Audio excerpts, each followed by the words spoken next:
እዚህ ቪዲዮ ላይ ኪዳ የገጠር ልጅ የሚባለውን ሰውዬ ሜንሽን አድርጉልኝ።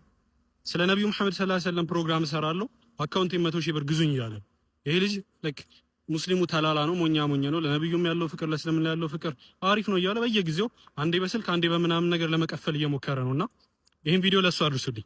አካውንትህን እኔ 120,000 ብር እገዛለሁ። ለነብዩ መሐመድ ሰለላሁ ዐለይሂ ወሰለም ለምታዘጋጀው ፕሮግራም የምትፈልገውን አይነት ጽሁፍ ከአረበኛም ከአማርኛም በሚያስፈልገው መልኩ ትራንስሌት አደርግልሃለሁ።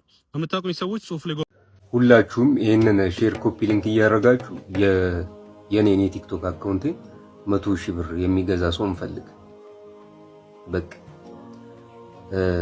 300 እና 400 ሰዎች ተሰብስበን ሻይ ቡና እያልን ስለ ታላቁ ነብዩ መሐመድ ሰለላሁ ዐለይሂ ወሰለም የምናወራበትን ቀን በጉጉት ነው የምናፍቀው። እሱ ፕሮግራም መዘጋጀት አለበት። ለማንም ደግሞ ሲባል ሳይሆን ዋናው ጥቅሙ ለኔ ስለሆነ ማለት ነውና ምንም ያህል ቢያደክመኝም ማቆም አልፈልግም፣ እንዲቆም አልፈልግምና የመጨረሻ አማራጭ አልኩት ይሄንን የቲክቶክ አካውንቴን መሸጥ ነው። ስለዚህ ይሄንን አድርጌ ዝግጅቱ በመጠኑ እንዲዘጋጅ አድርጋለሁ። ያንን የሚገዛ ሰው አፈላልጉኝ ለማለት ያለው እዚህ ጋር የመጣሁት ለምን ነገሮች እንደዚህ እንደተመሙ ውስብስብ እንዳሉ አልገባኝም ማለት ነው። ምናልባት ስላወራሁት ሊሆን ይችላል ብዬ ነው የማስበው። ያም ማለት እንዲከናወን በጣም ስለምፈልግ እናንተ ይሄንን የቲክቶክ አካውንት ሊገዛ የሚችል ሰው አፋልጉኝ። በምንም ተአምር ዝግጅቱ ሳይከናወን እንዲቀር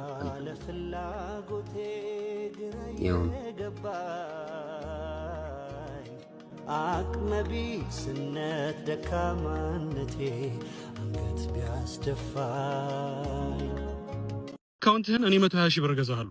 ለነብዩ መሐመድ ሰለላሁ ዐለይሂ ወሰለም ለምታዘጋጀው ፕሮግራም የምትፈልገውን አይነት ጽሁፍ ከአረበኛም ከአማርኛም በሚያስፈልገው መልኩ ትራንስሌት አደርግልሃለሁ። የምታውቁኝ ሰዎች ጽሁፍ ላይ ጎበዝ እንደሆንኩ ታውቃላችሁ።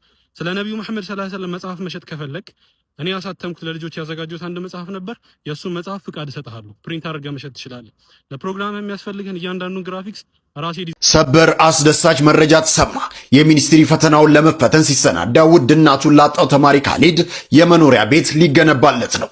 የኦሮሚያ ትምህርት ቢሮ ቤቱን ሙሉ በሙሉ ገንብቶ ያስረክባል የተባለ ሲሆን የቤት መስሪያ ቦታውን ደግሞ የየካ ጣፎ ክፍለ ከተማ አስተዳደር ሰጥቷል ተብሏል። ተማሪ ካሊድ ምንም እንኳን ውድ እናቱን አጥቶ የሁለት ወንድሞቹ ኃላፊነት በጫንቃው ቢወድቅም እየተደረገ ያለው ድጋፍ ግን የሚበረታታ ነው። ለተማሪ ካሊድ እየተደረገ ስላለው ድጋፍ ምን ታስባላችሁ? ሐሳባችሁን ኮመንት ላይ አጋሩኝ። አንድ ጊዜ ሰይዱና ቢላልና ሰይዱና አባዘር ረዲየላሁ ዐንሁማ በሆነች ነገር ሳይስማሙ ይቀሩና ይጨቃጨቃሉ። በዚህ ሰዓት ሰይዱና አባዘር ረዲየላሁ ዐንሁ በጣም ስሜታዊ ሆነው ስለነበረ ተናደው ስለነበረ የብነ ሰውዳ አንተ የጥቁር ባሪያ ልጅ አሉ ሱብሃንአላህ ብለው ሰደቧቸው ሰይዱና ቢላል። ሰይዱና ቢላል በጣም ቀልባቸው ተሰበረ፣ አዘኑና ምን አሉ? ለአርፈዐነከ ኢላ ረሱሊላህ እኔ አንተን ምንም አላደርግም ያልከውን ንግግር ግን ረሱል ሰለላሁ ዐለይሂ ወሰለም ጋር ወስደዋለሁ፣ እዛ አከሳለሁ አሏቸው። ሱብሃንአላህ። ልክ ረሱላችን ሰለላሁ ዐለይሂ ወሰለም ጋር ሲገቡ ቢላሌ ምን ነካህ እንደው ምን አገኘህ ሲሏቸው አባዘር እኮ እንዲህ ተናገረኝ ያ ረሱላህ፣ በጣም ቀልቤ ተሰብሯል፣ አዝኛለሁ አሏቸው። በዚህ ሰዓት ረሱላችን ሰለላሁ ዐለይሂ ወሰለም አልቸኮሉ። ወዲያውኑ አባዘር ላይ የሆነ ፍርድ ለመስጠት አልቸኮሉ። አባዘርን ጥሩልኝ የእሱ ንግግር እሰማለሁ አሉ። ፍትሃዊ የሆነ ሰው እንዲህ ነው፣ ከሁለት በኩል መረጃ ይሰማል። የአባዘር አዓየርተሁ ቢኡሚሂ እንደው ቢላሌ እንደሚለው አንተ በእናቱ አነወርከው እንዴ? መጥፎ ስድብ በእናቱ በኩል ሰደብከው አሏቸው። አዎ ያ ረሱላህ በጣም ተሳስቻለሁ ይቅርታ አድርጉልኝ ሲሉ ረሱል ሰለላሁ ዐለይሂ ወሰለም ያ አባዘር አሏቸው ኢነከ ምሩኡን ፊከ ጃሂልያ፣ አንተ አባዘር ሆይ አንተ እኮ ገና የጃሂልያ ሰዎች ባህሪ አልለቀቀህም ገና ይቀርሃል አሏቸው። ሱብሃንአላህ። በዚህ ሰዓት ሰይዱና አባዘር ረዲየላሁ ዐንሁ በጣም አለቀሱ። ኢስተግፊር ሊ ያ ረሱላህ ምህረት ይጠይቁልኝ ከአላህ ምህረት ይጠይቁልኝ ተሳስቼ ነው። ረሱላችንም ሰለላሁ ዐለይሂ ወሰለም ችላሏቸው፣ ፊታቸውን አዞሩባቸው። መፍትሄው ሰይዱና ቢላል ረዲየላሁ ዐንሁ ጋር መሄድ እንደሆነ ሲገባቸው ተነስተው ሄዱና ፊታቸውን መሬት ላይ አድርገው አፈር ላይ አድርገው ያ ቢላል አሏቸው። ሱብሃንአላህ ዛሬ አንተ መተህ በሁለት እግሮች ፊቴ ላይ ካልቆምክብኝ አልነሳም ከዚህ ጋር። አንተል ከሪም ወአነል ሙሃን፣ አንተ እኮ የተከበርክ ሰው ነህ፣ እኔ ነኝ ወራዳ፣ እኔ ነኝ አላዋቂ፣ አንተ እኮ ምሁር ነህ አሏቸው። ሱብሃንአላህ አንተ ጥሩ ሰው ነህ አሏቸው። በይሳ ሰይዱና ቢላል ረዲየላሁ ዐንሁ በጣም ቀልባቸው ተነካ፣ ተንሰፈሰፉ፣ ማልቀስ ጀመሩ። ዝቅ አሉና ግንባራቸውን ስመው ያባዘር አሏቸው አይደለም እንዳንተ አይነትን ትልቅ ሰው የተከበረ ሰው ይቅርና ለአላህ ሱብሓነሁ ወተዓላ በህይወቱ አንድ ጊዜ ብቻ ሱጁድ ያደረገን ሰው መሬት የተደፋን ሰው እንዴት ብዬ ረግጣለሁ አሉ። ሱብሃንአላህ። እንዲህ ነበሩ ሰሃባ። ተነስተው ተቃቅፈው ማልቀስ ጀመረዋል። አጠገባቸው ጋር የነበሩ ሰዎች ሁሉ በእነሱ ተግባር እስከሚያለቅሱ ድረስ እንዲህ ነበሩ ሰሃባ። አንድ ቀን ወንድማቸውን አስከፍተው ማደር አይፈልጉም ነበር። ረዲየላሁ ዐንሁም አጅማዒን። ብዙ ሰው ስሜን አያውቀውም። አላህ ብሎ ነው መንገድ ላይ የሚጠራኝ እና እኔም እዞራለሁ በጣምና እንዴ ከዚህ በፊትም አውርቼዋለሁ። ሰዎች ስምህን ይጠፋንና ብዙ ጊዜ ቲክቶክ ላይ አላህ ብለን ነው ሰርች የምናደርገው ከዛ አንተ እናገኛለን ይላሉና ከዚህ በፊትም ተናግሬያለሁ። አልሐምዱሊላህ እሱንም ደግሞ ሳላውቀው እንዲህ አይነት እንትን ውስጥም አላህ እንትን ያደርገኝና አልሐምዱሊላህ። አሰላሙ አለይኩም ያ ጀማዓ። በመጀመሪያ መታወቅ ያለበት ነገር ምንድነው? እኛ ሙስሊሞች ወንድሞች እንዲህ አይነት ጥፋት ሲያጠፉ ማለት ነው ይህ ነገር ትክክል አይደለም ብለን ስናወግዝ እነሱ ላይ ጥላቻ ኑሮብን ምቀኝነት ምናምን ነገር እናንተ እንደምትሉት ማለት ነው። ላ ወላሂ ይህ አይደለም። ይህ የእስልምና ትልቁ መርህ ስለሆነ ነው። ምን አንድ ወንድም በአደባባይ ሲያጠፋ ይህ ነገር ትክክል አይደለም ሐታ ቢቻል ያንን ነገር በእጅ ማስቆም። መራ ሙንከረን ሚንኩም ፈልዩገይር ቢየዲህ ፈኢን ለም የስተጢዕ ፈቢሊሳኒህ።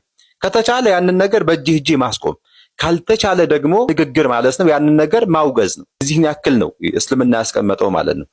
ይሄ ኡማ እንደ ኡማ በላጭ የሆነውም ደግሞ በጥሩ በማዘዝና በመጥፎ በመከልከል ነው። ጠይብ። ስለዚህ ከዚህ ተነስተን ነው ወንድሞችን በሚዲያ ላይ የማይሆን ጥፋት ሲያጠፉ ማለት ነው ይህ ነገር ትክክል አይደለም ብለን የምንናገር ማለት ነው። ይህ ነገር ዛሬ ላይ ካልተወገዘ ትክክል አይደለም ብሎ ካልተነገረ ነገ ላይ የባሰ ስለሚመጣ ማለት ነው። ታከዳ ይህ ወንድማችን እንደኔ ማለት ነው በመጀመሪያ የተናገረውን ንግግር የሚያውቅም አይመስለኝም። ቢያውቅ ኑሮ የንግግሩን የቱን ያህል አስከፊነት ከእስልምና አንጻር የኩፍር ንግግር መሆኑን ቢያውቅ ኑሮ የሚናገር አይመስለኝም። አንድ ሙስሊም ይህን ንግግር አይናገርም። ካለማወቅ ነው ብዬ አስባለሁ። እሱም በአላህና በእሱ መካከል የምንተወው ነገር ነው። ከዚህ ልጅ በላይ ደግሞ የገረመኝ አጀማ ከዚህ ወንድማችን በላይ የገረመኝ ፖድካስቱ ነው። ፖድካስቱ አንድ ሰው ይመጣለታል።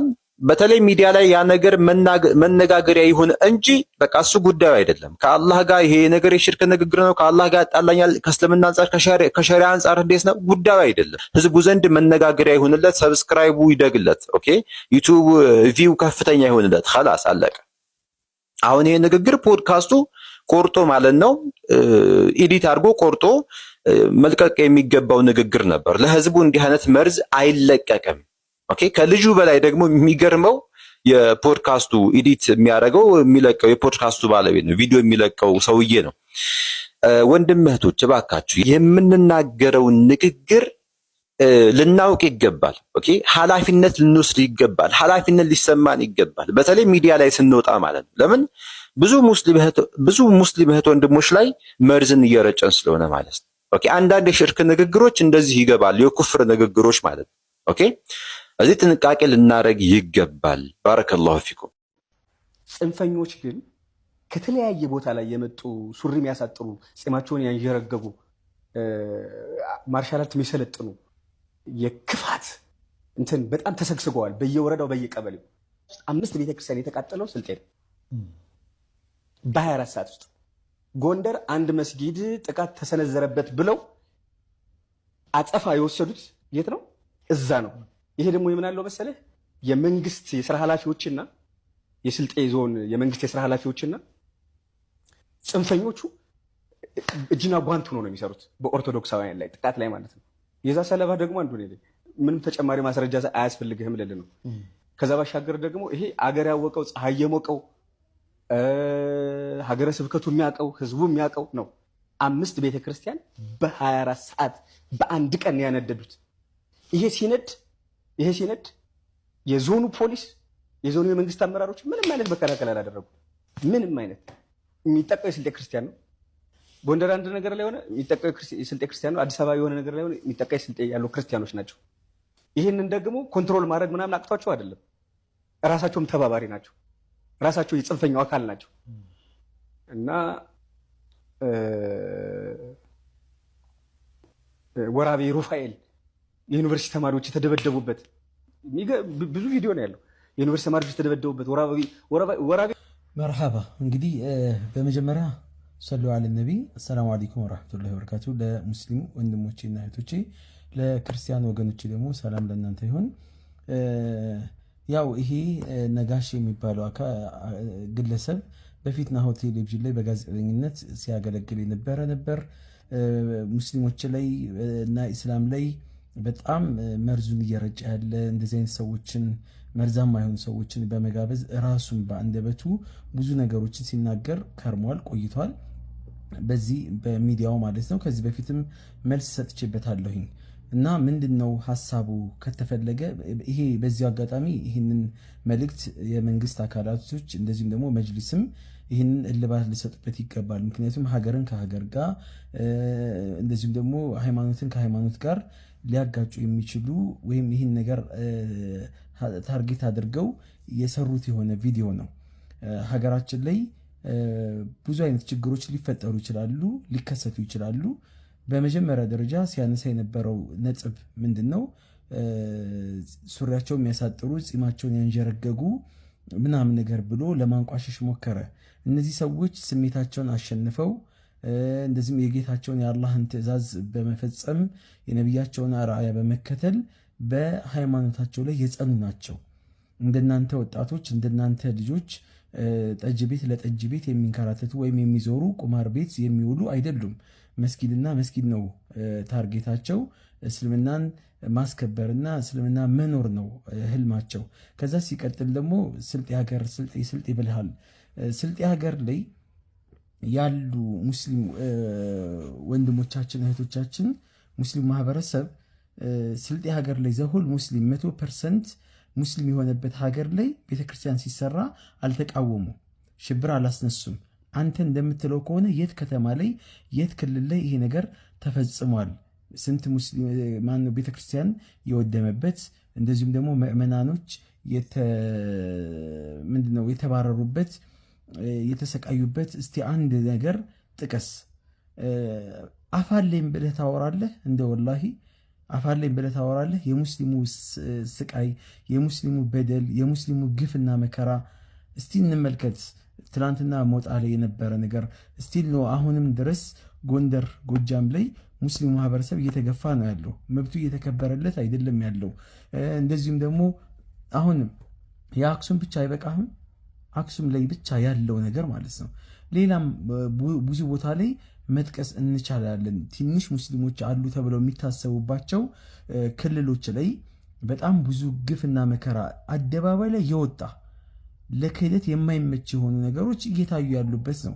ዘሁል ሙስሊም የሆኑባቸው ቦታዎች ወይም ደግሞ በአብላጫ ሙስሊም የሚገኙባቸው ቦታዎች ሐረርን መጥቀስ እንችላለን፣ ጅማን መጥቀስ እንችላለን፣ እንደዚሁም ደግሞ ደሴን መጥቀስ እንችላለን፣ አፋርን መጥቀስ እንችላለን፣ ሌሎችንም።